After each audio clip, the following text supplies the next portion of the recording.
नमस्कार दोस्तों, स्वागत है आपके अपने चैनल आईएएस एनालिसिस में। आज का टॉपिक का संबंध इंटरनेशनल रिलेशन से, जिसका नाम है भारत नेपाल संबंध। नेपाल की बात करें तो भारत के जियोपॉलिटिक्स में बहुत ही अच्छा खासा स्थान रखता है। चूँकि भारत और नेपाल के संबंधों की बात करें तो चाहे वो ऐतिहासिक दृष्टिकोण से हो, चाहे वो सांस्कृतिक हो, आर्थिक हो, इन सारे ही गतिविधियों से देखेंगे तो बहुत ही अच्छा खासा महत्व रखता है। अब जब इतना सारा महत्व रखता है तो आप खुद समझ सकते हैं कि अब नेपाल की जो स्थिति है भारत के विदेश नीति में कितना महत्वपूर्ण स्थान रखता है।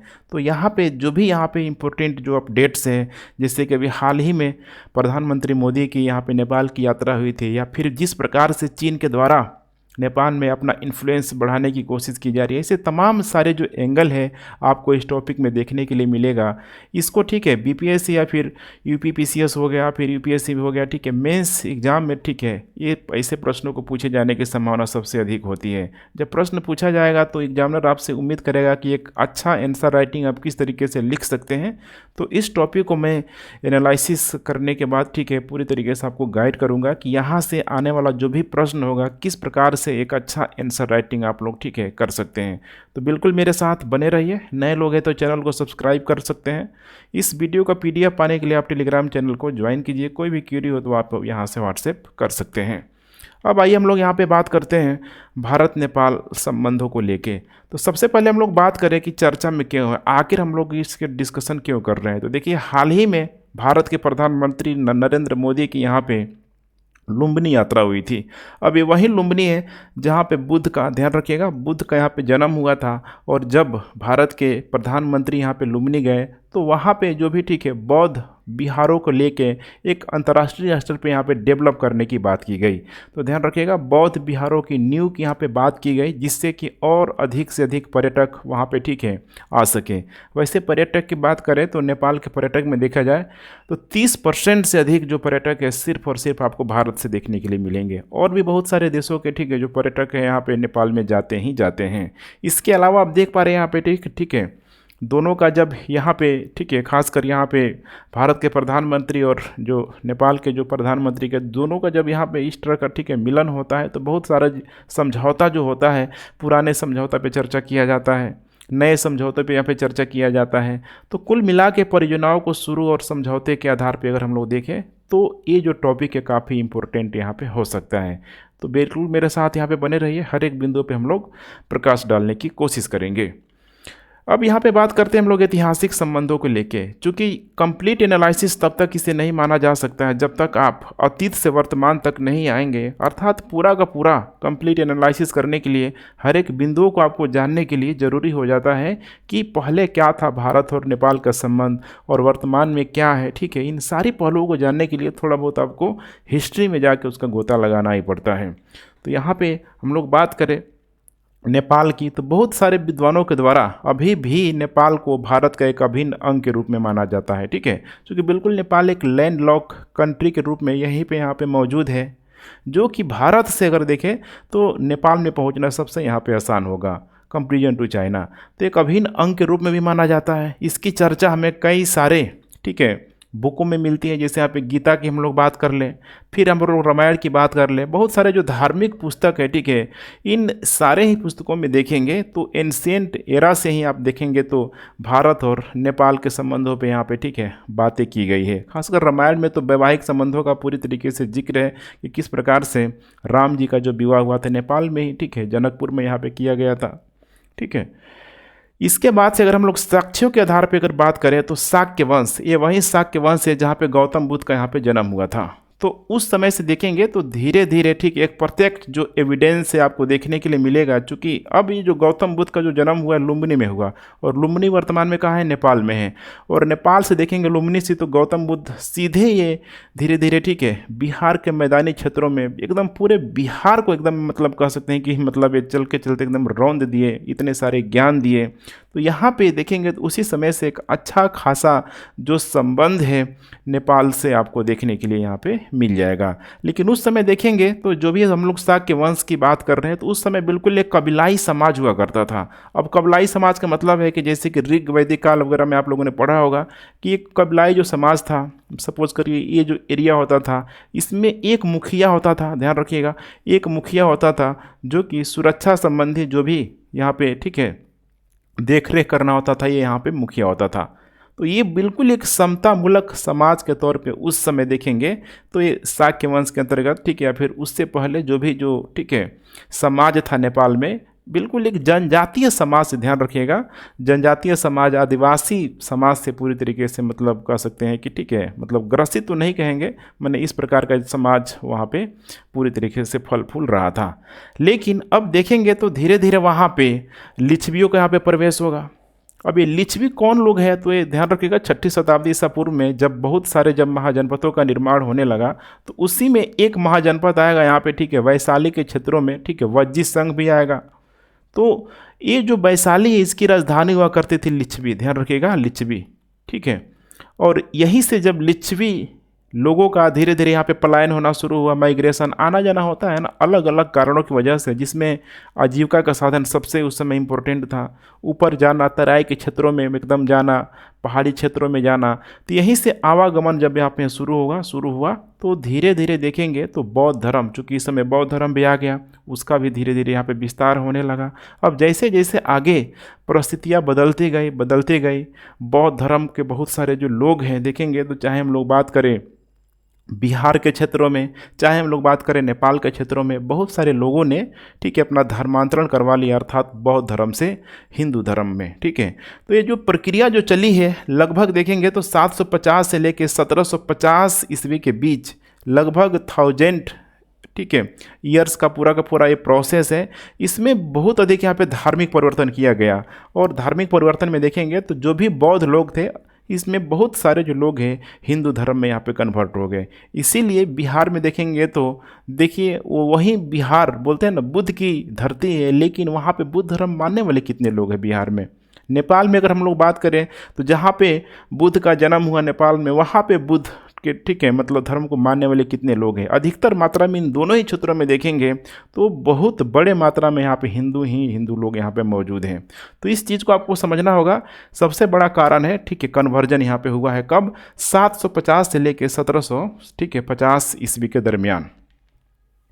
इसके बाद हम लोग बात करें एक साझा सांस्कृतिक मूल्य, चूँकि अब यहाँ पे रिलीजन सबसे इम्पोर्टेंट यहाँ पे फैक्टर रहा है, तो स्वाभाविक सी बात है कि अब साझा सांस्कृतिक जो मूल्य होगा, जो वहाँ के लोग फॉलो कर रहे हैं, यहाँ के भी लोग फॉलो कर रहे हैं, जो मतलब भारत के लोग फॉलो कर रहे हैं, नेपाल के लोग भी फॉलो कर रहे हैं। इस प्रकार से हम लोग देखें तो हिंदू और बौद्ध धर्म दोनों में ही एक बेहद ही एक साझा सांस्कृतिक मूल्य आपको ठीक है शेयर करते हुए आपको नजर आएगा। और अगर हम लोग बात करें हिंदू धर्म में तो जो भी यहाँ पे ठीक है रामायण की अगर हम लोग बात करें तो किस प्रकार से अयोध्या में ठीक है जो श्री राम थे उनका जो विवाह हुआ था नेपाल में ही ठीक है, राजा जनक के पुत्री, वहीं जनकपुर का जो क्षेत्र था वर्तमान में नेपाल में स्थित, वहाँ पे शादी भी हुआ था।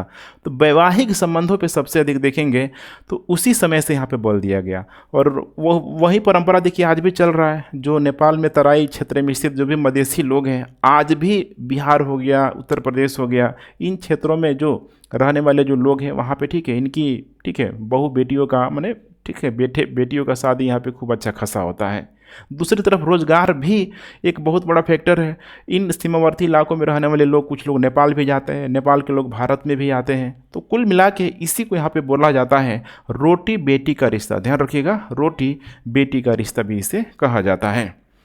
अब यहाँ पे आगे चल के जब देखेंगे तो धीरे धीरे भारत एक स्वतंत्र देश के रूप में उभरा, खासकर 1947 के बाद से। तो भारत बिल्कुल एक सोवरन कंट्री के रूप में स्टेबलाइज हो गया, क्योंकि इससे पहले देखेंगे तो भारत में ठीक है अंग्रेज़ों का पूरी तरीके से कंट्रोल था।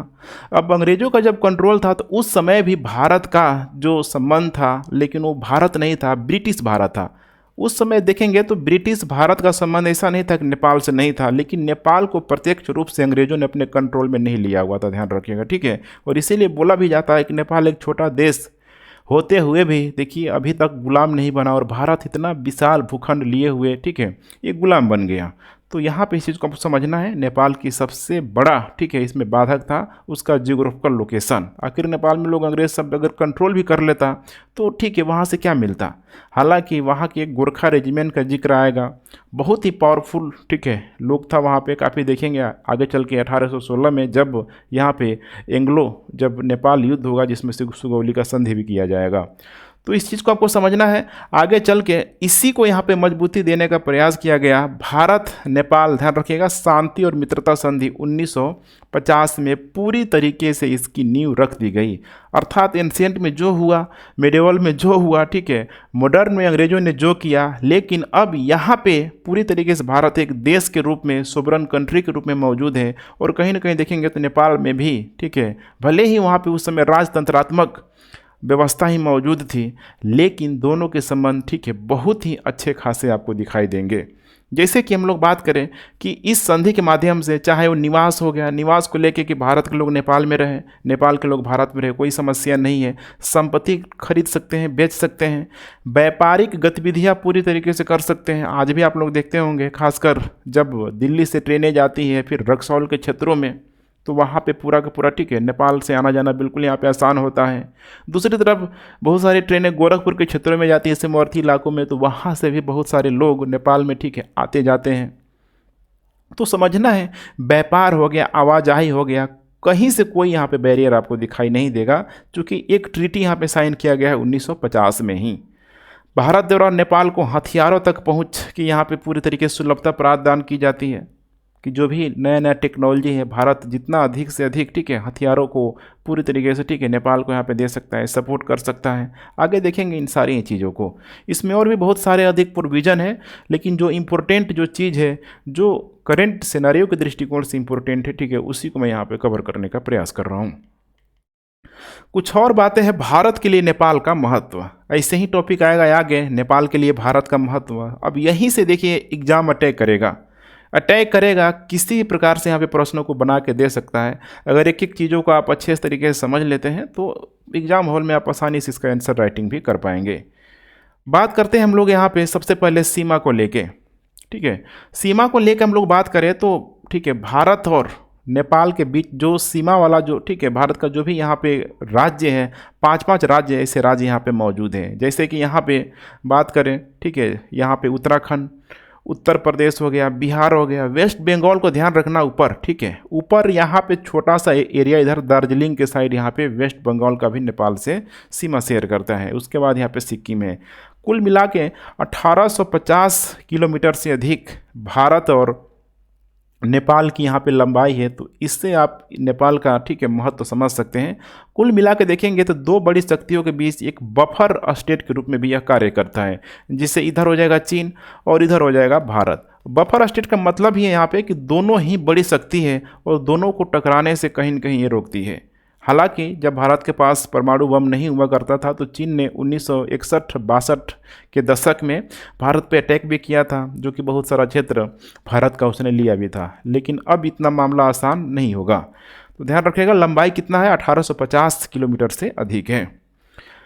अब इसका इम्पोर्टेंट और अधिक बढ़ जाता है भारत की राष्ट्रीय सुरक्षा को लेके, सामरिक महत्व को लेके। सामरिक महत्व में सारी की सारी क्रियाकलाप यहाँ पे आ जाएंगे, चाहे वो आर्थिक हो जाएगा, चाहे वो सैनिक गतिविधियाँ हो जाएगा, ठीक है। सारी चीज़ों को ध्यान रखिएगा। सामरिक महत्व अपने आप में एक कंप्लीट शब्द है। हर एक दृष्टिकोण से देखेंगे तो भारत की राष्ट्रीय सुरक्षा के साथ साथ भारत का सामरिक महत्व भी काफ़ी ठीक है, मैंने सामरिक महत्व के दृष्टिकोण से भी काफ़ी मायने रखता है। उसके बाद यहाँ पे अंतर्राष्ट्रीय राजनीति में अभी मैंने बताया आपको बफर स्टेट का ठीक है एग्जाम्पल दिया नेपाल का, तो अंतर्राष्ट्रीय राजनीति में अभी इससे आप समझ सकते हैं कितना बड़ा ये रोल प्ले कर रहा है। भले ही एक लैंड लॉक कंट्री के रूप में मौजूद है, लेकिन जिस प्रकार से इसका जो जियोग्राफिकल लोकेशन है, यहीं से पूरा जो देखेंगे ना तो पूरा जो हिमालय जो रेंज है, हिमालय रेंज को भारत के बाप का दर्जा दिया जाता है। बाप का दर्जा हिमालय को क्यों दिया जाता है? चूँकि भारत का एक प्राकृतिक सीमा का पूरी तरीके से निर्धारण करता है हिमालय, जो बहुत सारे ठीक है मतलब हाड़ कपाने वाली पवनों को पूरी तरीके से रोक देता है। उग्रवाद बहुत सारा चाइना से ठीक है जो विचारधारा है यार कहीं न कहीं उसको भी रोकने का प्रयास करता है, और मानसून को पूरी तरीके से कराएगा हिमालय, ठीक है। मानसून जो भी है पैरेलल, हिमालय के पैरेलल, चूँकि उसको तो जो हवाएं हैं पार कर नहीं सकती है, हिमालय की ऊंचाई इतनी अधिक है, लगभग 8.5 किलोमीटर की ऊंचाई में है, तो हवाएं पार कर नहीं सकती है। उसको रौंदते हुए, रगड़ते हुए देखेंगे तो भारत हो गया, नॉर्थ ईस्ट हो गया, फिर यूपी जैसे क्षेत्रों में भारी मात्रा में वर्षा कराती है। तो हिमालय का जिक्र मैं क्यों कर रहा हूँ, चूँकि हिमालय कहीं और नहीं है, बहुत बड़ा जो भाग है उसका नेपाल के क्षेत्रों में यहाँ पे मिला हुआ है। तो नेपाल अपने आप में भारत के अंतर्राष्ट्रीय राजनीति में बहुत बड़ा रोल आपको प्ले करते हुए नजर आएगा। उसके बात करें, हम लोग बात करें नदियों की लेके, तो बहुत सारी जो बरसाती नदियों से लेके पूरा का पूरा सालों भर बहने वाली जो नदियां हैं, जो तीव्र गति से अगर भारत में पूरी तरीके से प्रवेश करती है, तो कहाँ से आ रही है, सोचिए, नेपाल से ही आ रही है। चाहे हम लोग गंडक नदी की बात कर ले, उत्तराखंड में काली नदी हो गया, या फिर इधर बिहार के क्षेत्रों की तरफ हम लोग कोसी नदी की बात कर ले, तो सारी ही नदियों का देखेंगे तो प्रवाह नेपाल से ही आपको देखने के लिए मिलेगा। लगभग 250 से अधिक छोटी जो बड़ी जो नदियां हैं, ये नेपाल से ही पूरी तरीके से प्रवाहित होती है, जो कि इधर उत्तराखंड हो जाएगा, उत्तर प्रदेश हो गया, बिहार हो गया, वेस्ट बंगाल के क्षेत्रों में एंट्री करते हुए गंगा में पूरी तरीके से विलीन हो जाती है। तो आप इसका इम्पोर्टेंट रोल आप समझ सकते हैं। यहीं पे देखेंगे तो कुछ इम्पोर्टेंट नदी है, जैसे कि काली नदी है, महाकाली नदी भी बोला जाता है, गंडक हो गया, कोसी का भी इसमें जिक्र कर सकते हैं। ऐसे सारी जब नदियाँ आ रही हैं तो इसमें देखेंगे तो बहुत सारा जो जल विद्युत परियोजना, हाइड्रो इलेक्ट्रिसिटी पावर प्लांट का भी भारत बड़े स्तर पर निर्माण भी कर रहा है। तो कहीं न कहीं देखिए इसका जो प्रवाह है ये तो नेपाल से ही है। तो इससे आप भारत के लिए जो नेपाल का महत्व है समझ सकते हैं। जल संसाधन सहयोग 2008 में किया गया, ये एक बायलेटरल, ध्यान रखिएगा, द्विपक्षीय सहयोग के रूप में, बायलेटरल एग्रीमेंट के रूप में यहाँ पे इसको लाया गया था। चूँकि इस द्विपक्षीय सहयोग में देखेंगे तो जो भी यहाँ पे जल संसाधन है, इसको किस प्रकार से यूटिलाइज करना है दोनों देशों को। इसके अलावा बाढ़ प्रबंधन, चूँकि बहुत अधिक जब तेज़ी से प्रवाह कर रही है, तो सबसे पहले तो ऊपर के क्षेत्रों को ही ये काटेगी, बहुत सारे नेपाल के क्षेत्रों को, जो बाढ़ प्रभावित क्षेत्र है वहाँ पे उस बाढ़ मैनेजमेंट से कैसे निपटा जाए। इसके अलावा जल विद्युत को लेके यहाँ पे है, भारत के ग्रीन एनर्जी में कह सकते हैं, एक नवीकरणीय ऊर्जा में हाइड्रो इलेक्ट्रिसिटी पावर प्लांट का बहुत अच्छा खासा रोल है। अभी भी टेक्नोलॉजी इतनी डेवलप नहीं हो पा रही है कि भारत पूरी तरीके से सौर ऊर्जा से बिजली प्राप्त कर सके। विंड पावर प्लांट लगा के पूरी तरीके से अपनी आवश्यकताओं को पूरा कर लें। जल विद्युत यहाँ पे बहुत बड़ा रोल प्ले करता है भारत के एनर्जी में, ध्यान रखिएगा। और ऐसे में अब नेपाल का यहाँ पे रोल बढ़ जाता है। तो यहाँ पे द्विपक्षीय सहयोग है, लेकिन यहाँ पे देख पा रहे हैं ना, पूरी तरीके से त्रिपक्षीय सहयोग को भी अपनाया गया है। त्रिपक्षीय सहयोग मैंने त्रिपक्षीय 3 चीज़ों को ध्यान में रखते हुए, जब कहीं भी समस्या आएगी किसी एक देश में इन तीनों चीज़ों को लेके, तो दोनों ही देश यहाँ पे मिल के इसका सॉल्यूशन ढूंढने का प्रयास करेंगे। नेक्स्ट हम लोग बात करें यहाँ पे सांस्कृतिक महत्व को लेके, तो आप इस मंदिर को देख के समझ ही गए होंगे। 3 सिस्टर सिटी बोला जाता है ना, 7 सिस्टर, जैसे नॉर्थ ईस्ट के क्षेत्रों को जो भी 7 जो राज्य हैं, जैसे कि असम हो नागालैंड है, त्रिपुरा है, मेघालय है, मिजोरम है, जो भी वहाँ का जो क्षेत्र है, नागालैंड वगैरह सारा का सारा, तो उन सबको 7 सिस्टर बोला जाता है। वैसे ही यहाँ पे 3 सिस्टर सिटी की अवधारणा प्रस्तुत की गई है भारत और नेपाल के बीच, जो कि पूरा का पूरा एक कॉरिडोर टाइप का यहाँ पे मामला है, धार्मिक रिलीजन कॉरिडोर के रूप में इसे आप समझ सकते हैं। जैसे कि काठमांडू से वाराणसी, अब इस काठमांडू में देख पा रहे हैं यहाँ पे देव के देव महादेव पशुपतिनाथ मंदिर, जो बहुत ही फेमस है, काठमांडू नेपाल में ही स्थित है। भारत में देखा जाए तो सनातन की पूरी तरीके से जन्म भूमि के रूप में देखेंगे तो वाराणसी यहाँ पे मौजूद है, जो वहाँ पे भी एक बहुसंख्यक हिंदू लोग हैं, भारत में भी एक बहुसंख्यक हिंदू लोग हैं। तो पर्यटन की दृष्टि से यहाँ पे भारत के लोग जाएंगे काठमांडू, काठमांडी के लोग कहाँ आएंगे, यहाँ पे भारत आएंगे। तो पूरी तरीके से एक रिलीजन कॉरिडोर के रूप में ये डेवलप हो चुका है। दूसरा है यहाँ पे बुद्ध सर्किट के रूप में समझ सकते हैं, लुम्बिनी वर्सेस यहाँ पे बोध गया हो गया। लुम्बिनी में जन्म हुआ और बोध गया में ही तो बुद्ध को पूरी तरीके से ज्ञान की प्राप्ति हुई, निर्वाण की यहाँ पे प्राप्ति हुई। तो यहाँ पे एक बुद्ध सर्किट के रूप में समझ सकते हैं। और तीसरा यहाँ पे वैवाहिक संबंधों को ध्यान में रखेंगे तो राम और सीता की बात आती है, तो जनकपुर अयोध्या अपने आप में ही एक फिर से रिलीजन सर्किट के रूप में जुड़ जा रहा है। तो हर दृष्टिकोण से यहाँ पे देखेंगे, तो इमोशन आप समझ सकते हैं ना, मतलब सांस्कृतिक जब महत्व आता है तो यहाँ पे मतलब इमोशन ही आता है ना यहाँ पे, कि किस तरीके से, मैंने किस तरीके से भावनात्मक जो जुड़ाव है जो कहीं ना कहीं ये रिलीजन अपने आप में जोड़ने का प्रयास कर रहा है। उसके बाद यहाँ पे व्यापार और अर्थव्यवस्था को लेकर बात करें 2019-20 के दरमियान, तो दोनों के बीच जो व्यापार हुआ है 2019-20 में लगभग $7 बिलियन। चूँकि ये कोविड का टाइम पीरियड भी था, ध्यान रखिएगा, उस समय भी ये $7 बिलियन का व्यापार हुआ। अगर इसके पीछे की आंकड़ों की बात करें 2018-19 में, तो लगभग $8.5 बिलियन के आसपास था। तो बहुत अच्छा खासा दोनों के बीच यहाँ पे व्यापार भी चल रहा है।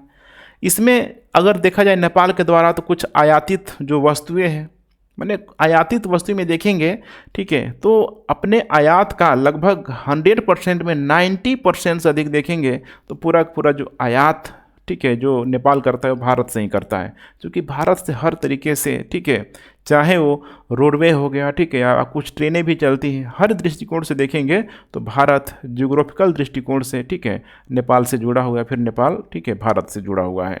तो नेपाल बहुत अधिक, ठीक है, भारत से वस्तुओं को मंगाता है। नमक तक, समझ रहे हैं, नमक तक भारत ही नेपाल को पूरी तरीके से सप्लाई करता है, ठीक है, नेपाल को, ठीक है, भारत ही सप्लाई करता है। आयातित वस्तुएं में जैसे कि पेट्रोलियम हो जाएगा, पेट्रोलियम उत्पाद हो जाएगा। अब जो भी यहाँ पे, ठीक है, हम लोग बात कर लें अलग अलग उत्पादों की, सब भारत से ही सप्लाई करेगा। और पेट्रोलियम उत्पाद को लेकर तो ऐसा है, जैसे पेट्रोल वगैरह देखेंगे, खासकर बिहार और यूपी में पेट्रोल का अगर कॉस्ट देखेंगे, ठीक है, अगर कुछ महंगा है तो उससे आपको सस्ता ही नेपाल में मिलेगा। तो कुछ भारत और, ठीक है, नेपाल के बीच जो संधियाँ हैं, जिसकी वजह से वहाँ पर पेट्रोल सस्ता मिल जाता है। लोहा और इस्पात हो गया, जो भी, ठीक है, भारत में बड़ी बड़ी जो भी यहाँ पे, ठीक है, औद्योगिक जो क्षेत्र है वहाँ से सप्लाई किया जाता है। लोहा इस्पात हो गया, अनाज हो गया, वाहन हो गया, पुर्जे हो गया, मशीनरी पुर्जे हो गया। इन सारे ही चीज़ों का देखेंगे तो जो आयात है नेपाल भारत से ही करता है। वही कुछ चीज़ें, क्योंकि यहाँ पे व्यापार में चेक एंड बैलेंस होना बहुत ज़रूरी है। नेपाल को ये नहीं लगना चाहिए कि हमारी वस्तुएं भारत नहीं खरीद रहा है, तो वहाँ से कुछ वस्तुओं को निर्यात भी किया जाता है जो कि उसे, ठीक है, भारत खरीदता है। तो नेपाल से निर्यातित वस्तु में देखेंगे तो सोयाबीन हो जाएगा, तेल, मसाले, जूट, फाइबर, सिंथेटिक यार्न हो जाएगा, ठीक है, जो कि ये देख रहे हैं ना, सिंथेटिक यार्न जो सूत जिसे बोला जाता है, ठीक है, चाय हो गया, इन सारे ही चीज़ों का भारत, ठीक है, अपने यहाँ पूरी तरीके से आयात भी करता है। तो इन चीज़ों को आप लोग समझ गए हो। सबसे इम्पोर्टेंट आप देखेंगे तो नेपाल का जो तराई वाला जो एरिया है, वहाँ पे बड़ी मात्रा में कृषि भी किया जाता है। और जब कृषि किया जाता है तो वहाँ पे कई प्रकार की जो फर्टिलाइजेशन की, ठीक है, मतलब खाद की यहाँ पे ज़रूरत पड़ती है। तो यहाँ पे देखेंगे तो G2G, ध्यान रखिएगा, G2G के माध्यम से यूरिया और DAP उर्वरक के लिए यहाँ पे MOU यहाँ पे साइन किया गया है, क्योंकि यहाँ पे बहुत ही हाई टेक्नोलॉजी के रूप में आप समझ सकते हैं। इसको बनाने में बहुत अधिक खर्च भी होता है। तो यहाँ से अब दोनों के बीच जब MOU, मेमोरेंडम ऑफ अंडरस्टैंडिंग, जब साइन किया गया है तो एक लंबे समय तक भारत नेपाल को जो भी फर्टिलाइजर के मामले में सहयोग करते रहेगा।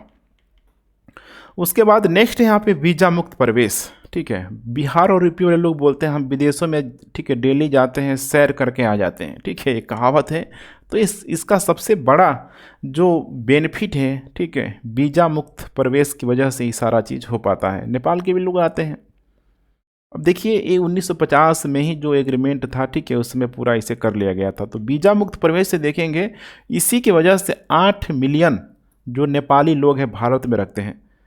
पूरे देखेंगे ना तो भारत का कोई भी ऐसा राज्य नहीं है जहाँ पे नेपाली लोग मौजूद नहीं होंगे। किसी न किसी मात्रा में वो लोग यहाँ पे भारत में आते ही हैं, लाइवलीहुड के लिए, रोजगार के लिए लोग आते हैं।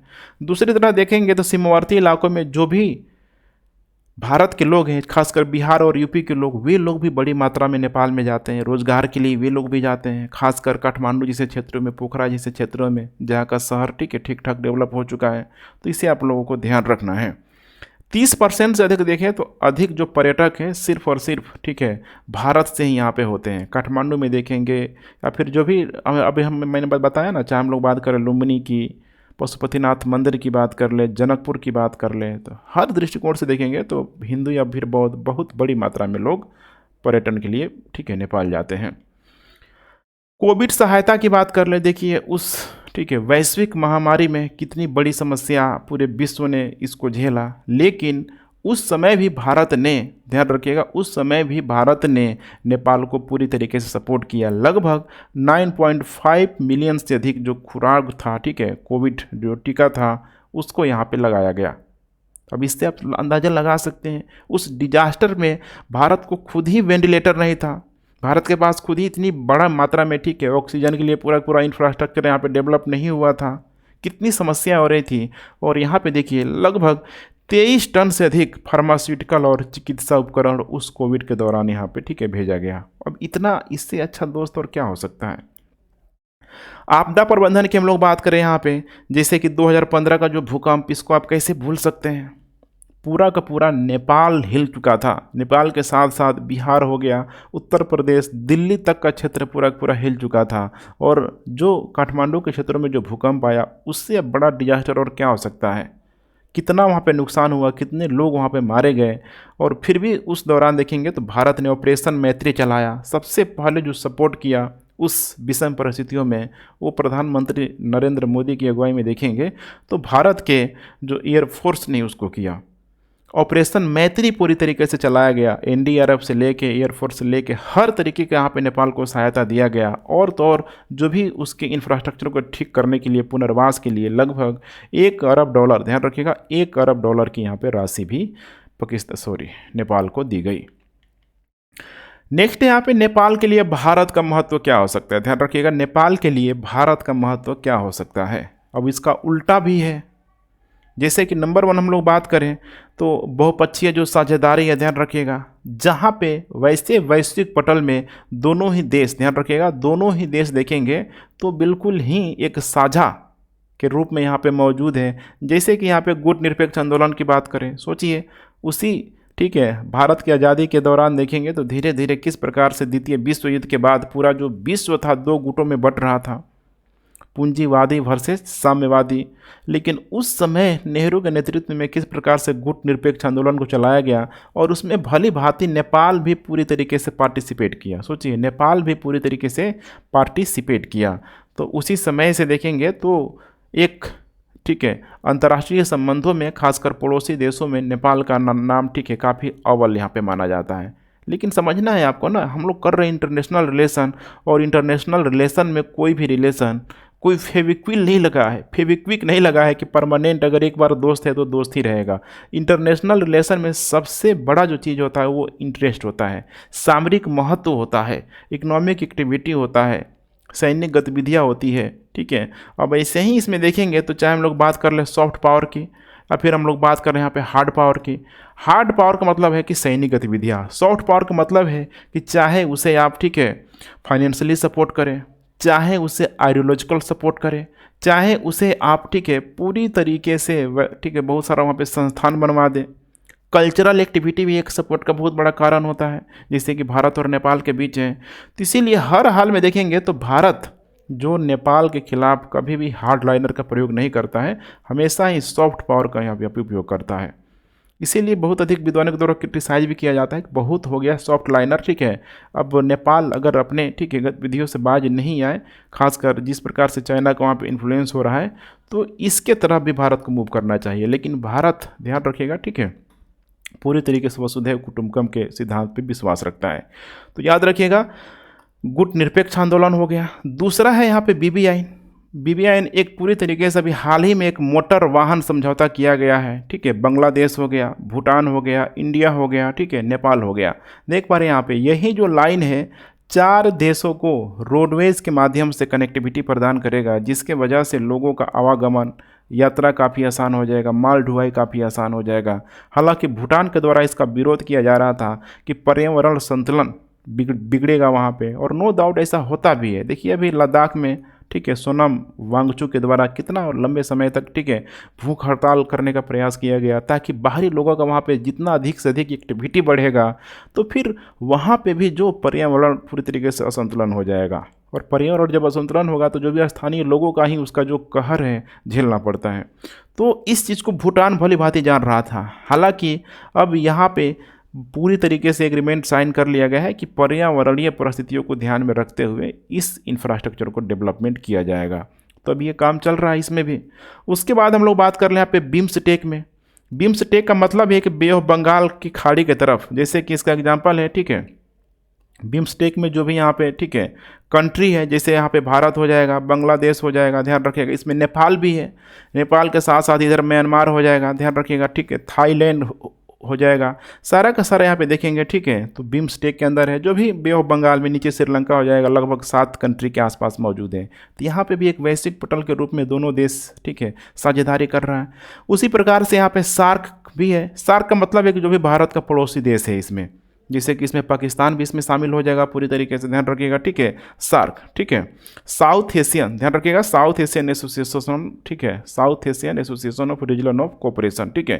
तो पूरा का पूरा, जैसे इधर हम लोग बात करें पाकिस्तान की, श्रीलंका की, मालदीव की, बांग्लादेश की, म्यांमार की, भूटान की, नेपाल की, सारे के देश इसमें शामिल हो जाते हैं। तो यहाँ पे भी एक वैश्विक साझेदारी करते हुए नजर आएगा। वैश्विक साझेदारी करते हुए नजर आएगा, इसका मतलब आप समझ रहे हैं ना। इसका मतलब सिंपल सा यही है कि जब दोनों देश यहाँ पे कर रहे हैं तो कहीं ना कहीं अपनी बातों को, कोई भी समस्या है, आसानी से इन सारे ही पटलों पे रख के, ठीक है, उसको मैनेज कर सकते हैं।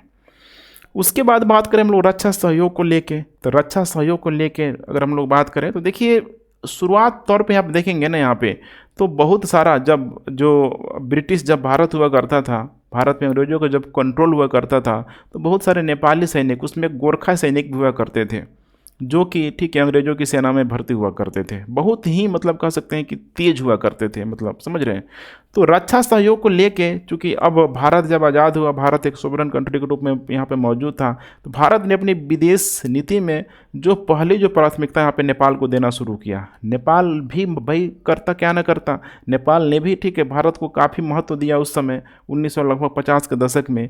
इस प्रकार देखेंगे तो 1950 के बाद दोनों ही देशों के लोगों ने, जो सैनिक जो प्रमुख हुआ, जो सैनिक जो प्रमुख था, उसको जनरल मानक की ये लोगों ने रैंक दिया, जनरल मानक की रैंक, अर्थात भारत के, ठीक है, जो सेना है पाकिस्तान को, ठीक है, जनरल मानक की रैंक देगा। उसी तरीके से पाकिस्तान की जो सेना है भारत के, ठीक है, जो यहाँ का जो हेड होगा सैन्य प्रमुख, उसको जनरल मानक की यहाँ पे रैंक देगा। उसके बाद है यहाँ पे द्विपक्षीय रक्षा सहयोग। अब यहाँ पे देख पा रहे हैं, द्विपक्षीय रक्षा सहयोग का मतलब ही यहाँ पे कि पूरी तरीके से, चाहे उपकरण के मामले में हो, ठीक है, भारत नेपाल को देगा, नेपाल भी भारत को देगा, जो भी कुछ ऐसा नया चीज़ है, प्रशिक्षण हो गया, ट्रेनिंग हो गया, या फिर सेना का आधुनिकीकरण यहाँ पे किस कदर किया जाएगा, दोनों ही देश इसमें एक दूसरे को यहाँ पे सहयोग करेंगे। वैसे ही यहाँ पे गोरखा रेजिमेंटों का हम लोग गठन की बात करें, अभी मैंने चर्चा किया था बहुत सारा मूवियों में, ठीक है, गोरखा रेजिमेंट का यहाँ पे जिक्र भी आता है। आज भी गोरखा रेजिमेंट को जिंदा किया गया इंडियन आर्मी के द्वारा, ध्यान रखिएगा, इंडियन आर्मी के द्वारा, और पहाड़ी क्षेत्रों से ही कुछ, ठीक है, लोगों को ला के इसमें शामिल किया जाता है। अब सोचिए, आज तक इसको चलाया जा रहा है, तो क्यों चलाया जा रहा है? दोनों ही देशों के बीच संयुक्त सैन्य अभ्यास के लिए सूर्य किरण, ये आप लोगों ने करेंट में जरूर देखा होगा, 2011 से हर साल संयुक्त, ठीक है, सैन्य अभ्यास यहाँ पे किया जाता है, ताकि जब भी कोई संकट आए, जब भी कोई विपत्ति आए, तो दोनों देश मिलकर उसका सामना करें। कुछ और भी चीज़ें हैं, जैसे कि नेपाल में भारतीय निवेश को लेकर बात करें, तो भारतीय कंपनियां, ध्यान रखिएगा, सबसे बड़ी निवेशक के रूप में नेपाल में मौजूद हैं। टोटल कंपनियों का जो निवेश है लगभग $500 मिलियन से भी अधिक है, ध्यान रखिएगा, $500 मिलियन से भी यहाँ पे अधिक है नेपाल में। कुल विदेशी अगर प्रत्यक्ष निवेश का अगर हम लोग बात करें, एफडीआई, कुल एफडीआई में देखेंगे तो 40% जो अधिक जो एफडीआई है सिर्फ और सिर्फ भारत से जाता है। तो नेपाल देख पा रहे हैं यहाँ पे, ठीक है, कि नेपाल के लिए भी भारत का महत्व क्या है।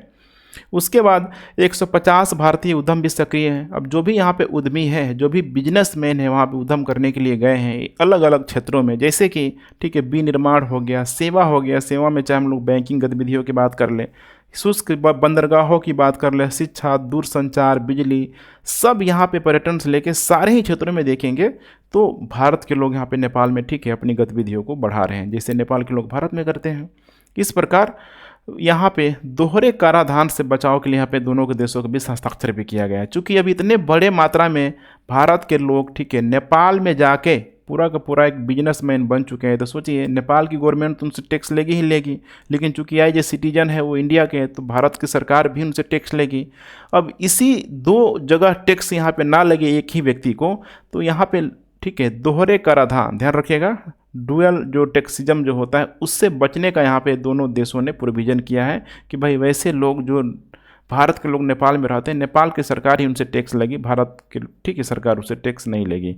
तो ऐसा अगर होगा तब ना, ठीक है, जो भी डॉक्यूमेंटेशन की प्रक्रिया होती है इसके तहत पूरा करना होता है। जो भी, ठीक है, व्यक्ति अगर भारत का वो नेपाल में रह रहा है, फिर जो नेपाल का व्यक्ति है भारत में रह रहा है। नेक्स्ट है यहाँ पे भारत नेपाल संबंधों में चुनौतियाँ कौन क्या है। ठीक है, क्योंकि वर्तमान में ये चुनौतियाँ और अधिक बढ़ते जा रही है।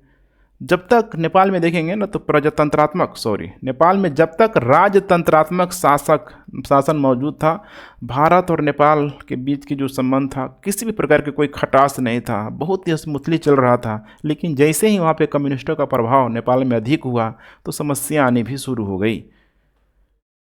भारत एक हमेशा ही सोशलिज्म कंट्री के रूप में ही अपने आप को रिप्रेजेंट करता है, और नेपाल में देखेंगे तो जैसे जैसे चाइना के इन्फ्लुएंस बढ़ने से पूरी तरीके से कम्युनिस्ट आ गया है। और यहाँ पे मामला क्या हो जाएगा, कम्युनिस्ट वर्सेस यहाँ पे सोशलिज्म, जो कि आइडियोलॉजी का बहुत बड़ा आपको एक गैप दिखाई देगा। ठीक है, तो यहाँ पे जो सबसे पहले जो चुनौती है, बात कर ले हम लोग प्रादेशिक चुनौती को लेके। अब प्रादेशिक चुनौती में क्या है, इसे आप लोग समझने का प्रयास कीजिए। काला पानी और सुस्ता विवाद सीमा को लेके माना जाता है कि लगभग जो सीमा है 100% में 98% में किसी भी प्रकार का कोई डिस्प्यूट नहीं है भारत और नेपाल के बीच, लेकिन 2% जो सीमा है इसी में मामला डिस्प्यूटेड यहाँ पे हो जाता है। और वो 3-4 क्षेत्र है जिसमें 2 क्षेत्र सबसे यहाँ पे हाईलाइटेड रहता है। और ये हाईलाइटेड तब अधिक हो गया जब नेपाल में नया संविधान बना और 2019 में नेपाल ने अपना एक नया मानचित्र जारी किया, जिसमें काला पानी और सुस्ता वाला जो क्षेत्र है, काला पानी वर्तमान में देखेंगे तो ठीक है उत्तराखंड में, ध्यान रखिएगा उत्तराखंड में आपको देखने के लिए मिल जाएगा। और दूसरा है सुस्ता का क्षेत्र, ठीक है बिहार के वेस्ट चंपारण में, ध्यान रखिएगा बिहार के वेस्ट चंपारण के सबसे उत्तरी भाग में गंडक जो नदी आप लोगों ने जरूर पढ़ा होगा, उसी के आसपास का ये क्षेत्र है। तो यहाँ पे हुआ क्या था 1816 में, आपको याद होगा, तो जब भारत था, ब्रिटिश भारत, ठीक है ब्रिटिश भारत और वर्सेस यहाँ पे नेपाल, ठीक है नेपाल की जो गवर्नमेंट थी, जो भी वहाँ पे राजतंत्रात्मक व्यवस्था मौजूद थी, दोनों देशों के बीच देखेंगे तो 25 से 30 सालों तक लंबी यहाँ पे लड़ाई, ठीक है गुरिल्ला वार टाइप का यहाँ पे चला था। कोई खास डिसीजन यहाँ पे नहीं निकला। हाँ, 1816 में एक संधि किया गया भारत और नेपाल के बीच। अब ध्यान रखिएगा, मैं बात कर रहा हूँ जब भारत की, तो उसमें ब्रिटिश भारत है अर्थात अंग्रेजों के द्वारा किया गया था। सुगौली की संधि यहाँ पे किया गया था, सुगौली की संधि किया गया था। और इस संधि के माध्यम से भारत और नेपाल के बीच सीमा लाइन को खासकर, ठीक है जो यहाँ पे कॉम्प्लेक्स जो जगह था, ठीक है उसको यहाँ पे प्राकृतिक सीमा के रूप में, नदियों के रूप में यहाँ पे निर्धारण किया गया था। जैसे कि काला पानी, यहीं पे आपको ठीक है काली नदी आपको देखने के लिए मिल जाएगी, काली नदी। दूसरी तरफ यहाँ पे जो सुस्ता का जो क्षेत्र है यहाँ पे, ठीक है गंडक नदी, इन्हीं दोनों ही नदियों को सीमा के रूप में निर्धारण किया गया था। लेकिन आपको याद रखना है कि बरसात के दिनों में नदियाँ बहुत ही तेज़ी से, ठीक है मैंने इतना इन पर फ्लो अधिक होता है कि कटाव की प्रक्रिया अधिक हो जाती है। नदियाँ टेढ़ा मेढ़ा, ठीक है अपना मार्ग बनाने लगती है। अब सोचिए ऐसे में प्राकृतिक सीमा अगर नदियाँ ऑलरेडी यहाँ पे बनाया गया है, नदियों को बनाया गया है, तो नदियों तो भाई घूम सकती है ना, जो भी नदियाँ हैं बरसात के दिनों में घूम सकती है, कटाव कर सकती है। और यही सबसे बड़ा यहाँ पे, ठीक है विवाद का मुद्दा बना हुआ है कि नदियों ने, ठीक है अपना प्रवाह बदलना शुरू कर दिया। सोचिए अब पहले लाइन अगर ये था, अगर नया इस टाइप का हो गया, नदी ऐसे बह रहा है, तो कुछ क्षेत्र, ठीक है हो सकता है कि इधर भारत की तरफ बड़ा हो जाए, कुछ क्षेत्र इधर नेपाल की तरफ बड़ा हो जाए। ऐसे में अब यही समस्या आती है, चूँकि यहाँ पे सिर्फ और सिर्फ नदियों को, ठीक है सीमा क्षेत्र बनाना सबसे बड़ी समस्या का कारण था। 1947 में भारत को ये मिला तो स्वाभाविक सी बात है कि अब यहाँ पे विवाद भी अधिक होने लगा कि भाई ये क्षेत्र हमारा है, वो बोल रहा है नेपाल वाला कि नहीं भाई ये क्षेत्र हमारा है, क्योंकि नदियों ने अपना मार्ग पूरी तरीके से बदल लिया। समस्या आ गई। नेपाल ने 2019 में एक नया राजनीतिक मानचित्र प्रकाशित किया और इसमें जो भी क्षेत्र था, जैसे उत्तराखंड में जो काला पानी का क्षेत्र था, इसके अलावा लिम्पिया धुरा हो गया, लिपुलेख दर्रा, जो भी पासेज है आसपास, सुस्ता हो गया, इन सारे क्षेत्रों को नेपाल ने अपने मैप में, ठीक है दिखा दिया। बहुत अधिक मामला, ठीक है कंट्रोवर्शियल हो गया। इसके अलावा चूँकि वहाँ पे कम्युनिस्ट गवर्नमेंट भी अभी, ठीक है कंटिन्यू रूप से काम कर रही है, और कम्युनिस्टों का देखेंगे तो बहुत अधिक रिलीजन, धार्मिक जैसी गतिविधियों पे, ठीक है बहुत अधिक ट्रस्ट नहीं होता है, नास्तिक की तरफ में झुके होते हैं। तो देखेंगे कि समय समय पे उनका स्टेटमेंट भी खासकर देखेंगे तो, ठीक है हिंदुओं के प्रति यहाँ पे आते रहता है। तो ये भी एक बहुत बड़ा समस्या हो जाता है। दूसरा हम लोग बात करें यहाँ पे भारत नेपाल शांति और मित्रता संधि को लेके, तो 1950 में इस चीज़ को यहाँ पे किया गया है, ठीक है। और आज समझ रहे हैं ना, आज भी नेपाल के लोगों के द्वारा ऐसा बोला जाता है कि यह अपना जो भारत इन्फ्लुएंस को बढ़ाने के लिए भारत नेपाल में अधिक से अधिक अपने प्रभाव को जमाने के लिए इस मित्रता संधि को सिर्फ और सिर्फ अपने अकॉर्डिंग यहाँ पे लाया गया है। तो अभी भी इसको ठीक है अपमानजनक असमान संधि के रूप में नेपाल में जो ठीक है खासकर जो पहाड़ी क्षेत्रों में जो रहने वाले लोग हैं जिनका इंटरेक्शन धीरे धीरे चीन की तरफ बढ़ रहा है, वैसे लोगों के द्वारा विरोध भी किया जाता है। दूसरी तरफ बात करें हम लोग ओपन डोर पॉलिसी को लेके, ओपन डोर पॉलिसी ठीक ये वही पॉलिसी है जैसे कि भारत के लोग जाके नेपाल में व्यवसाय करते हैं, नेपाल के लोग भारत में आके व्यवसाय करते हैं। अब जो भी लोग यहाँ पे एक दूसरे के देशों में व्यवसाय करने जा रहे हैं, चूँकि ऑलरेडी देखिए 1950 की संधि में किया गया था। अब इससे क्या हो रहा है, तो सपोज करिए अगर नेपाल के लोग अगर भारत में आ रहे हैं व्यापार करने के लिए, तो अगर यहाँ पे जो भी स्थानीय समुदाय है ठीक है, अगर नेपाल के व्यापारियों से ठीक है टक्कर होगा, तो स्वाभाविक सी बात है कि भाई यहाँ के लोगों का ठीक है नेपाल के जो भी व्यापारी मतलब यहाँ पे व्यापार कर रहे हैं उनके खिलाफ एक निगेटिव इफेक्ट यहाँ पे आपको देखना शुरू हो जाएगा। बहुत सारा पैसा यहाँ से ठीक है भारत से अर्न करके नेपाली लोग कहाँ लेके जा रहे हैं, भारत में, सॉरी मैंने भारत से अर्न करके नेपाल में लेके जा रहे हैं। ठीक इसका उल्टा कर सकते हैं कि जो लोग यहाँ पे भारत के लोग यहाँ पे नेपाल में जाकर रह रहे हैं, तो नेपाल से पैसा भारत में ला रहे हैं, वहाँ के व्यापारियों को टक्कर मिल रहा है। तो ओपन डोर पॉलिसी में देखेंगे यहाँ पे ठीक है, तो कहीं ना कहीं ये भी एक बहुत बड़ी समस्या का कारण है। दोनों ही देशों के लोग ठीक है अपने स्वार्थ हितों से ऊपर उठ के ठीक है सोच नहीं पा रहे हैं कि भाई अगर हम जा कमा रहे हैं वहाँ पे, तो हमारे उनके भी तो लोग आ रहे हैं कमा रहे हैं हमारे यहाँ पे। तो कुल मिला के यहाँ पे चेक एंड बैलेंस तो है, लेकिन यहाँ पे लोगों में जन जागरूकता की कमी आपको दिखाई देगी। उसके बाद ये नेपाल नागरिकता संशोधन अधिनियम बहुत ही समस्या वाला एक कारण बना था। 2006 में इसको लाया गया था नागरिकता से संबंधित। इसका क्या है मैं आपको समझाने की कोशिश करता हूँ। इसमें बोला गया कि 2006 के बाद से जो भी बच्चा नेपाल में पैदा होगा उसके जो पेरेंट्स होंगे अर्थात जो भी फादर और मदर, ये मूल रूप से ध्यान रखिएगा, मूल रूप से ये ठीक है नेपाली नागरिकता को ये लोग प्राप्त कर चुके होंगे। अगर इनके पास नेपाली नागरिकता अगर होगी तभी इनका जो बच्चा होगा वो नेपाली कहलाएगा, नेपाल की नागरिकता दी जाएगी। अब इससे सबसे बड़ी जो समस्या आती है ठीक है खासकर मधेसियों के बीच आती है, क्योंकि बहुत सारे जो मधेसी या फिर तराई क्षेत्र में रहने वाले लोग भारत में आते हैं कमाने के लिए। हो सकता है कि यहीं पे ठीक है वे शादी भी कर लिए।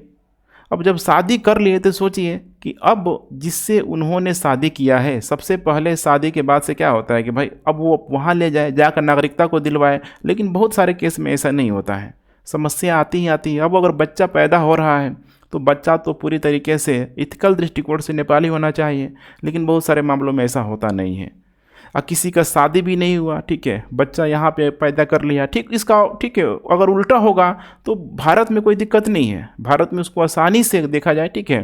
तो उसका अगर पिता अगर भारतीय है तो पुत्र को भी यहाँ पे ठीक है भारतीय का दर्जा मिल जाएगा।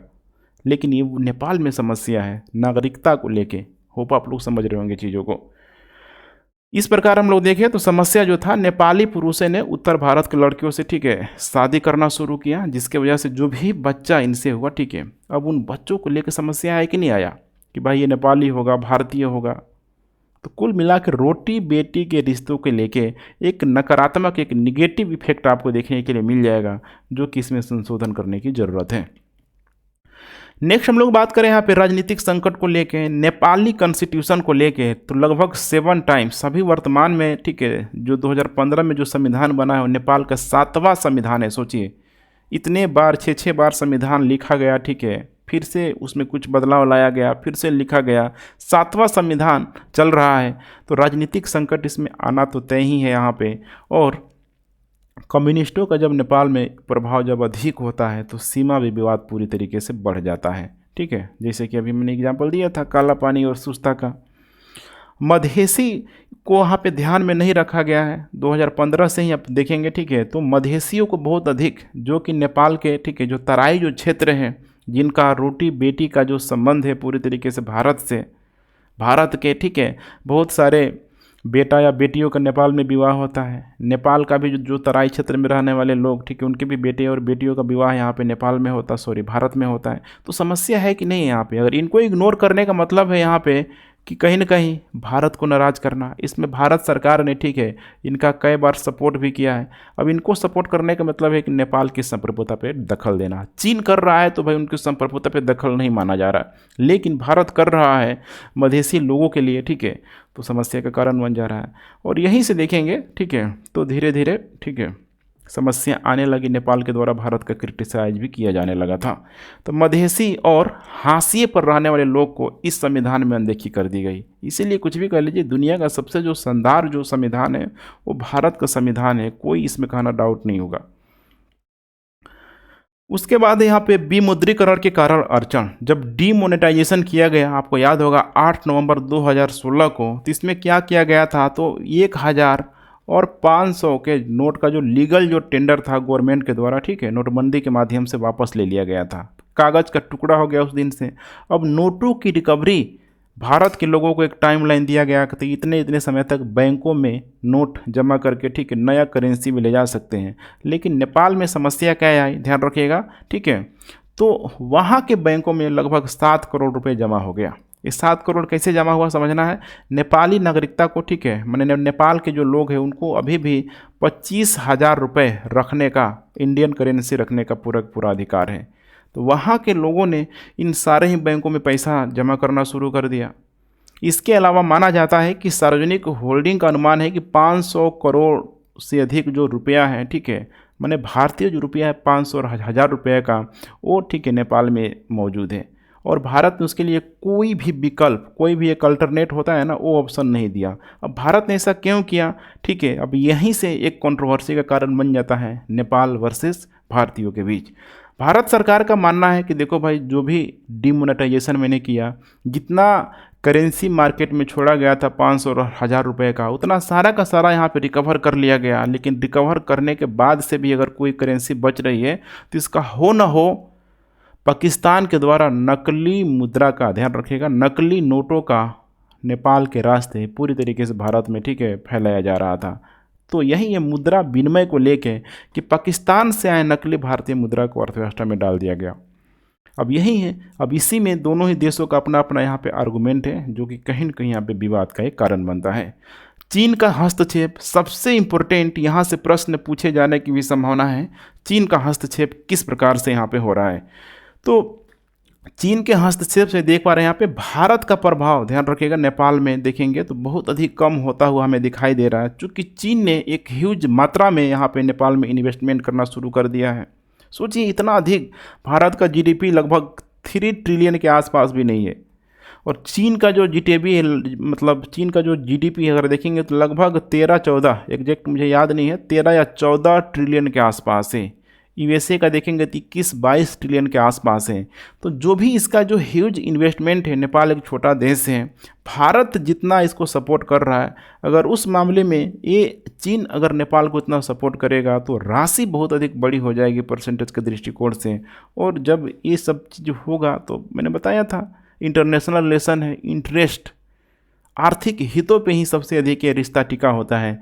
अब ऐसे में नेपाल भारत से दूर होता हुआ दिखाई दे रहा है। चीन ने निवेश हो गया, सहायता हो गया, सस्ता ऋण को लेके तो आज भी ये मामला, ठीक है, आज ही देखेंगे तो इंडिया टुडे में आर्टिकल भी आया हुआ था कि पूरे के पूरे भारत के पड़ोसी देशियों को चीन के द्वारा, ठीक है, डेब्ट ट्रैप में फंसाया जाने का यहाँ पे प्रयास कर लिया गया है। जैसे चाइना में हो जाएगा, ठीक है, China Pakistan economic corridor, CPEC के नाम से जाना जाता है। नेपाल में ऑलरेडी इन्फ्लुएंस में पे बढ़ चुका है, बांग्लादेश में ऑलरेडी बहुत हद तक बढ़ चुका है, श्रीलंका पूरी तरीके से डेब्ट ट्रैप में ही फंसा हुआ है। तो इससे आप अंदाज़ा यहाँ पे लगा सकते हैं।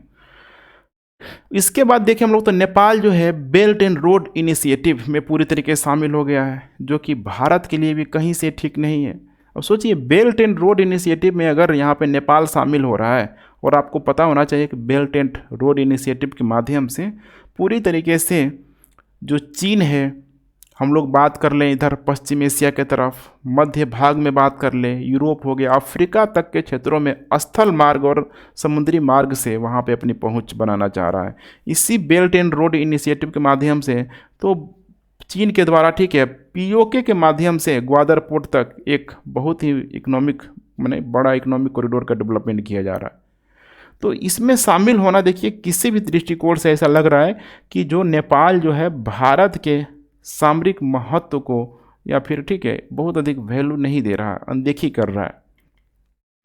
एक बफर राज्य के रूप में नेपाल को यहाँ पे पूरी तरीके से ध्यान रखिएगा, ठीक है, कमजोर करने का प्रयास किया जा रहा है। बफर स्टेट के रूप में जब नेपाल पूरी तरीके से कमजोर हो जाएगा तो फिर कौन बच जाएगा डायरेक्ट, मतलब नेपाल में जब चीन का इन्फ्लुएंस बढ़ जाएगा तो फिर मामला कितना रह जाएगा, दोनों तरफ दुश्मन। सोचिए दोनों तरफ दुश्मन, left side Pakistan, right side यहाँ पे ठीक है नेपाल है, तो वहाँ पे चीन आ जाएगा पूरी तरीके से, तो समस्या है यहाँ पे। दूसरी तरफ यहाँ आपको याद होगा जब तिब्बत में ठीक है जब चाइना ने अटैक किया हुआ था उसको अधिग्रहण करने के लिए, तो बहुत सारे जो बुद्ध जो लोग थे ना वे सिर्फ भारत में आए थे, ध्यान रखिएगा, नेपाल में भी बड़ी संख्या में बस गए थे। अब वैसे में उन लोगों ने इतना बड़ा डिजास्टर देखा हुआ है कि चीनियों ने कितना हमें दौड़ा दौड़ा कर मारा था, तो कहीं न कहीं उन तिब्बतियों का चीन के प्रति एक पॉजिटिव रवैया आपको दिखाई नहीं देता है। तो नेपाल ठीक है माने जो चीन है नेपाल में एक होता है ना तीर से दो निशान करने का प्रयास कर रहा है। इन तिब्बतियों का ध्यान रखिएगा जो कि नेपाल में मौजूद है, इनका सिंपैथी भी गेन करना चाहता है, एक ह्यूज इन्वेस्टमेंट, इनको फैसिलिटी देना, सब यहाँ पे ठीक है साम दंड भेद सब यहाँ पे पूरी तरीके से चीन इनको रिझाने में लगा हुआ है। नेक्स्ट हम लोग बात करते हैं कि यहाँ पे 2016 में देखेंगे तो पारगमन परिवहन समझौता किया गया था। इस पारगमन परिवहन समझौता के माध्यम से चीन ने पाकिस्तान सेना को नेपाल की सेना को $32 मिलियन का यहाँ पे ध्यान रखिएगा योगदान दिया। 2019 में एक प्रोटोकॉल पर हस्ताक्षर भी किया गया था जिसमें 4 बंदरगाहों और 3 भूमि बंदरगाहों तक पहुँच के लिए यहाँ पे ठीक है नेपाल को रास्ता भी पूरी तरीके से दिया गया। पोखरा और लुम्बिनी में हवाई अड्डा का विस्तार चीनी कंपनियां ही वहाँ पे पूरी तरीके से कर रही है। पोखरा और लुम्बिनी बहुत ही फेमस ठीक है नेपाल का सिटी के रूप में मौजूद है। इसके अलावा वार्षिक जो विकास सहायता 120 मिलियन, सोचिए 120 मिलियन डॉलर सिर्फ और सिर्फ फ्री में एक अनुदान के तौर पे यहाँ पे चीन के द्वारा दिया जा रहा है। इसके अलावा प्रत्यक्ष विदेशी निवेश में चीन ने भारत को बहुत पीछे छोड़ दिया है, क्योंकि ठीक है उसका जीडीपी इतना बड़ा है तो जहाँ भी इन्वेस्टमेंट करेगा वो बड़ी मात्रा में ही करेगा, जो कि भारत से स्वाभाविक सी बात है अधिक ही होगा। पंचवेश्वर बहुउद्देशीय परियोजना जो देखेंगे तो इधर उत्तराखंड के क्षेत्रों में ही काली नदी पे बनाई गई लगभग 1200 मेगावाट, सोचिए 1200 मेगावाट कैपेसिटी की इस पंचवेश्वर बहुउद्देशीय परियोजना जो कि एक हाइड्रो इलेक्ट्रिसिटी पावर प्लांट के रूप में इसे डेवलप किया जा रहा है। भारत का सबसे ऊंची बांध वाला भी एक मैंने कह सकते हैं कि बहुउद्देशीय परियोजना के रूप में जाना जाता है। ऊंचाई बहुत अधिक है, वहाँ पे अवरोध करने का प्रयास कर रहा है। तो जो भी यहाँ पे चीन समर्थित जो भी यहाँ पे नेपाली लोग हैं ठीक है कई बार देखेंगे तो वहाँ पे झंडा दिखाएंगे कि भाई नहीं ये डैम नहीं बढ़ना चाहिए। सोशल मीडिया में कई प्रकार का ठीक है यहाँ पे हैशटैग चलाने का प्रयास किया जाता है। तो ये सारी चीज़ देखिए हर हाल में भारत को ठीक है घेरने का ही यहाँ पे चीन पूरी तरीके से प्रयास कर रहा है। नेक्स्ट अगर हम लोग बात करें यहाँ पे आंतरिक सुरक्षा को लेके, तो आंतरिक सुरक्षा भी भारत के लिए बहुत अधिक मायने रखता है, चूँकि भारत और नेपाल के बीच जो सीमा लाइन है बिल्कुल एक खुली लाइन है।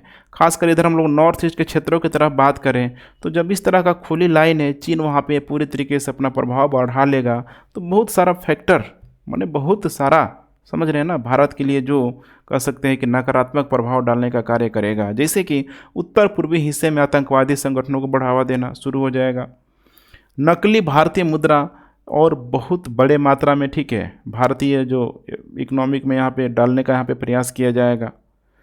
नॉर्थ ईस्ट अपने आप में एक अशांत क्षेत्र के रूप में भी आज भी मौजूद है। बहुत सारी वहाँ की जो अलगाव जो वादी जो संगठन है देखेंगे तो एक दूसरे को मारने काटने में लगी है। इनको और अधिक मोटिवेट किया जा सकता है, इनको फाइनेंशियली सपोर्ट कर दो, इनको हथियार दे दो, जो कि आज तक अमेरिका करते आया है। तो समस्या होगी कि नहीं होगी भारत को, सोचिए सीधे सीधे आंतरिक सुरक्षा से भारत के साथ खिलवाड़ है। विश्वास और नैतिक मतभेद की हम लोग बात करें तो इसी की वजह से बहुत सारा जो प्रोजेक्ट है देख पा रहे हैं ना भारत का पूरा जो ट्रस्ट नेपाल में हो रहा है, ना नेपाल का ट्रस्ट पूरा यहाँ पे भारत में हो पा रहा है, सिर्फ और सिर्फ चीन की वजह से। तो इससे जो भी परियोजनाएं चला रही है ठीक है चलाई जा रही है, क्योंकि जो भी परियोजनाओं चलाई जा रही है खासकर जल विद्युत परियोजना को लेकर, तो बहुत सारा पैसा वहाँ पे इन्वेस्ट किया जा रहा है भारत के द्वारा। और जब इतनी अनिश्चितता होगी तो एक होता है ना एक मनमुटाव की स्थिति बन जाती है, क्या पता आगे क्या होगा फ्यूचर में, समस्या यहाँ पे हो सकती है।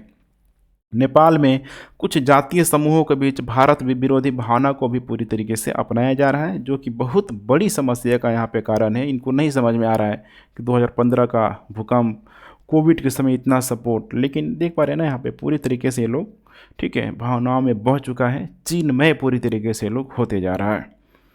उसके बाद नेक्स्ट यहाँ पे अगर हाल के घटनाक्रमों में जब हम लोग निगाह डालें, देखिए वीडियो की लंबाई अधिक होगी, लेकिन इसको देखने के बाद आपको अदर सोर्सेस देखने की ज़रूरत नहीं पड़ेगी, सारा का सारा कंप्लीट कंपाइलेशन है।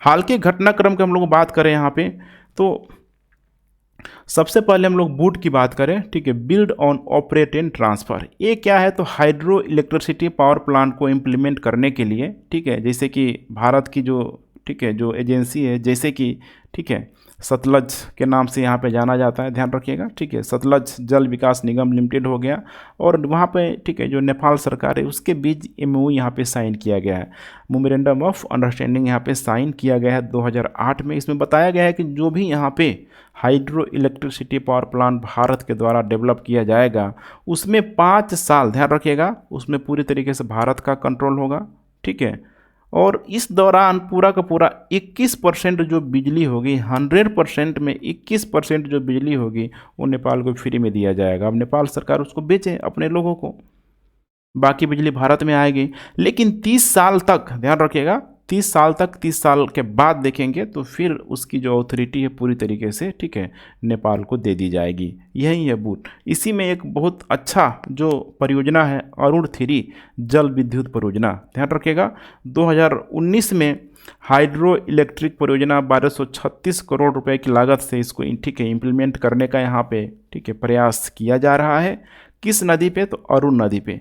अरुण नदी, ठीक है, एक रन, ठीक है, फ्लो रिवर के रूप में भी जाना जाता है, जो बहुत तेज़ी से उसका बहाव है, और वैसे जगहों पे, ठीक है, बिजली आसानी से उत्पादन किया जा सकता है। चैलेंज तो होता है, मजबूत डैम बनाया जाता है, हाँ, लेकिन रनिंग बहुत अधिक तेज होता है, ठीक है, बिजली कैपेसिटी की क्षमता काफ़ी अधिक होती है।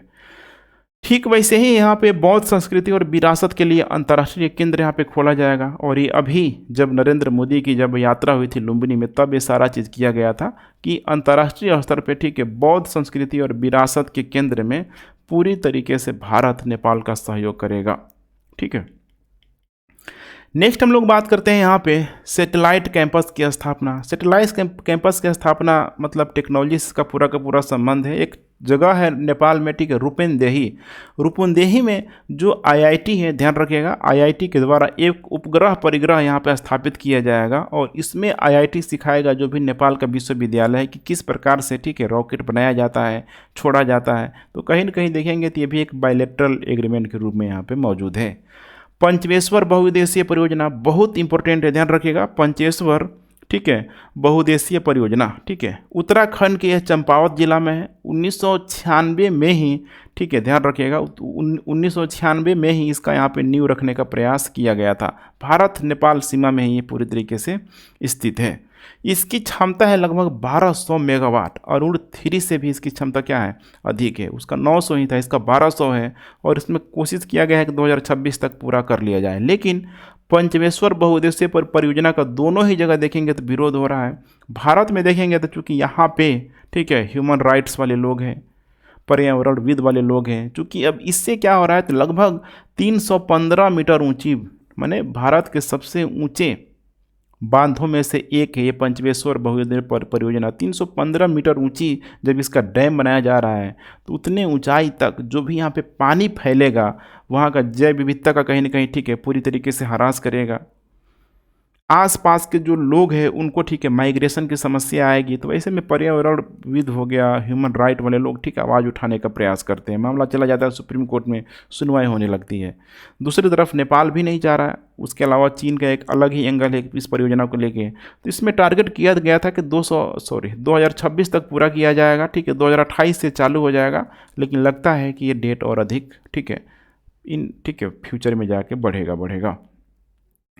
नेक्स्ट है यहाँ पे सीमा पार रेल लिंक, ठीक है, सीमा पार रेल लिंक देखेंगे तो मधुबनी से देखेंगे, ठीक है, मधुबनी में एक जगह है जिसका नाम है जयनगर, ध्यान रखिएगा, जयनगर, माने बिहार में मधुबनी जो जिला है वहीं पे जयनगर से देखेंगे तो कुर्था तक, नेपाल तक 35 किलोमीटर का, ठीक है, रेल भी चलाया गया। अब इससे क्या होगा, तो जो भी मैदानी इलाका है, ठीक है, लोग कम से कम आएंगे जाएंगे, कोई दिक्कत नहीं होगा, वीज़ा का कोई झंझट यहाँ पे है नहीं। बहुत सारी यहाँ पे बहुपक्षीय परियोजनाएं भी इसमें शामिल किया गया है, ध्यान रखिएगा, बहुपक्षीय परियोजनाएं भी शामिल किया गया है। जैसे कि अंतर्राष्ट्रीय सौर गठबंधन को लेकर हम लोग बात कर लें, नेपाल इसमें शामिल हुआ है, जो बहुत ही अच्छी बात है, क्योंकि नेपाल भी, ठीक है, मैंने देखा जाए तो अक्षांशीय दृष्टिकोण से बहुत अधिक ऊंचा अक्षांशों में नहीं है, नेपाल में भी अच्छी खासी धूप होती है, तो भाई वहाँ पे भी, ठीक है, सौर ऊर्जा का स्कोप बनता है। पेट्रोलियम उत्पादों की नियमित आपूर्ति सुनिश्चित करने के लिए इंडियन ऑयल कॉरपोरेशन और नेपाल ऑयल कॉरपोरेशन के बीच भी समझौते पर हस्ताक्षर किया गया, ताकि एक विधिवत, ठीक है, जो भी पेट्रोलियम उत्पादों की ज़रूरत है नेपाल को, इंडियन ऑयल उसको आपूर्ति कर सके, तो इसके लिए भी यहाँ पे किया गया है। ध्यान रखिएगा, डबल सर्किट, इसी के तहत, रेल के तहत, ध्यान रखिएगा, डबल सर्किट ट्रांसमिशन लाइन का भी यहाँ पे निर्माण किया गया है। किसके किसके बीच, तो टीला और मिर्चैया के बीच, टीला और मिर्चैया के बीच, ठीक है, ध्यान रखिएगा इसे भी। कुछ और भी चीज़ें हैं, जैसे अब आगे की राह यहाँ पे क्या हो सकती है, भारत को क्या अंडरस्टैंड यहाँ पे लेना चाहिए कि भारत वर्सेस जो नेपाल है, ठीक है, दोनों का जो रिश्ता है पूरी तरीके से, ठीक है, सॉफ्ट पावर के तहत यहाँ पे चलता रहे, और चीन जो है, ठीक है, भारत से, ठीक है, पूरी तरीके से नेपाल को छीन न ले जाए, तो यहाँ पे आपको इन चीज़ों को समझना होगा। नेपाल के साथ स्थिर और शांतिपूर्ण संबंध, हर हाल में यहाँ पे भारत की मजबूरी है कि भारत कभी भी हार्डलाइनर की तरफ नहीं जा सकता है। जियो पॉलिटिक्स के दृष्टिकोण में नेपाल भारत के लिए बहुत ही बड़ा, मतलब बहुत ही इम्पोर्टेंट स्थान रखता है। हर हाल में उसको सॉफ्ट पावर की नीति के माध्यम से मैनेज किया जा सकता है। एक बफर देश के रूप में मौजूद है, सब मैंने समझा दिया है। कई नदियों के स्रोत के रूप में मौजूद है। एशियाई महाद्वीपों को सुरक्षित रखने में इम्पोर्टेंट रोल प्ले कर सकता है, क्योंकि जैसे ही इधर चाइना का इन्फ्लुएंस बढ़ेगा तो इधर बांग्लादेश तक आ जाएगा, सोचिए, ठीक है, समस्या अधिक बढ़ती जाएगी। नेपाल के प्रति यहाँ पे, ठीक है, संवेदनशीलता को बढ़ाना बहुत अधिक ज़रूरत है भारतीयों के लिए, भारत सरकार के लिए, ठीक है। इसके लिए भारत कुछ कदम उठा सकती है। जैसे कि देख पा रहे हैं ना, कोई भी देश है, देश बनता किससे है, नागरिकों से ही तो बनता है। अगर देश को चलाने वाले कुछ सरकारें हैं, देश को चलाने वाले अगर कुछ सरकारें हैं, अगर वहाँ के नागरिक जो भी उस सरकार की पॉलिसियों को, ठीक है, अपोज कर रहे हैं, विरोध कर रहे हैं, तो फिर वो सरकार को गिरना पूरी तरीके से तय है। जैसे भारत और पाकिस्तान का है, समस्या क्या है भारत पाकिस्तान में, दोनों ही नेता एक दूसरे का वोट के चक्कर में, ठीक है, विरोध करते हैं, लेकिन दोनों देश के जो नागरिक भी हैं, ठीक है, ये भी उतना ही समझिए कि मतलब अहम रोल होता है इन दोनों ही सरकारों को बनाने में। तो कहीं न कहीं ये, ठीक है, अपने वास्तविक दुश्मन को नहीं पहचान पाते हैं। तो ऐसे में यहाँ पर ज़रूरी है कि लोगों से लोगों का जुड़ाव बहुत अधिक होना ज़रूरी है।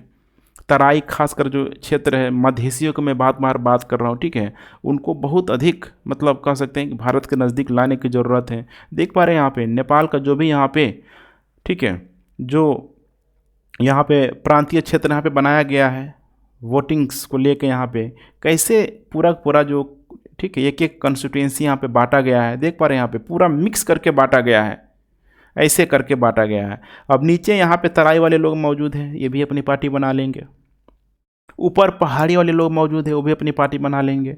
अब यहाँ पे क्या होगा, तो कुछ जगहों पे, ठीक है, तराई वाले जीतेंगे, कुछ जगहों पे पहाड़ी वाले लोग जीतेंगे। तो इससे जो भी उनके गवर्नमेंट में जो मेजॉरिटी होगी, ठीक है, एक विपक्ष भी रहेगा किसी काम को, ठीक है, करने के लिए, रोकने के लिए। तो यहाँ पे लोगों से लोगों का जुड़ाव बहुत अधिक ज़रूरी है। नौकरशाही से भी यहाँ पे जुड़ाव बहुत अधिक ज़रूरत है, ना कि यहाँ पे भारत को विदेश नीति के तहत भी देखा जाए। जो भी एम्बेसी है नेपाल में अपने बनाया हुआ है, ठीक है, तो अच्छे से काम करें। राजनीतिक बातचीत पूरी तरीके से चलती रहना चाहिए, जो कि मेरे ख्याल से, ठीक है, एक अच्छा प्रयास किया जा रहा है भारत सरकार के द्वारा। नेपाल के आंतरिक मामलों से दूर रहने की नीति, ये भारत के लिए, ठीक है, बहुत ही बड़ा समस्या का कारण भी है। लेकिन होता है ना कि मतलब अगर बात आती है देश की, तो कुछ कुर्बानियाँ देनी ही पड़ती है। अगर भारत को लेके, ठीक है, मैंने भारत नेपाल को लेके अगर मधेसियों की आवाज़ उठा रहा है, तो उस आवाज़ को थोड़ा साइलेंट करना भी ज़रूरत है, क्योंकि वर्तमान में जिस तरीके से चीन का इन्फ्लुएंस बढ़ रहा है। तो नेपाल के आंतरिक मामलों से दूर रहने की नीति अभी भारत के लिए कारगर साबित हो सकती है।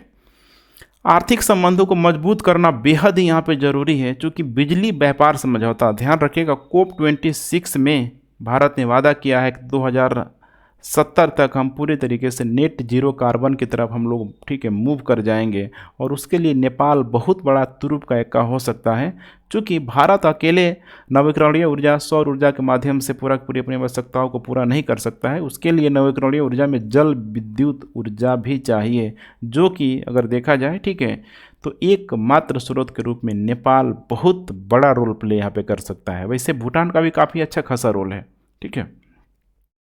भारत से यहाँ पे निवेश को बढ़ाने की ज़रूरत है, चीन को टक्कर यहाँ पे देना ही पड़ेगा, ठीक है। और निवेश को बढ़ाने से पहले, ठीक है, भारत ने जो बीपा, ध्यान रखिएगा, बीपा का मतलब है कि बायलैटरल इन्वेस्टमेंट यहाँ पे है, ठीक है, प्रमोशन एंड प्रोटेक्टिव जो एग्रीमेंट जो होता है, ठीक है, हर हाल में यह नेपाल को आश्वस्त कर ले कि भारत नेपाल के लिए है।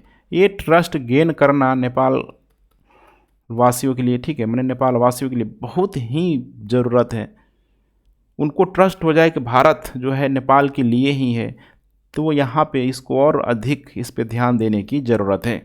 दूसरी बात करें हम लोग अफगानिस्तान की तरफ, समय पर परियोजनाओं पे यहाँ पे पूरा किया जाना चाहिए। दाएं बाएं कहीं कुछ नहीं देखे। देखिए अफगानिस्तान कितना आसान था, वहाँ पे भी, ठीक है, कम्युनिस्ट वर्सेस कैपिटलिस्ट का पूरा प्रभाव बढ़ चुका था, लेकिन भारत ने अपनी अस्तित्व, एग्जिस्टेंस को जिंदा रखा। जो भी परियोजना चलाया बहुत तेज़ी से उसको पूरा किया। तो हो सकता है कि नेपाल में भी ये चीज़ भारत को करना चाहिए।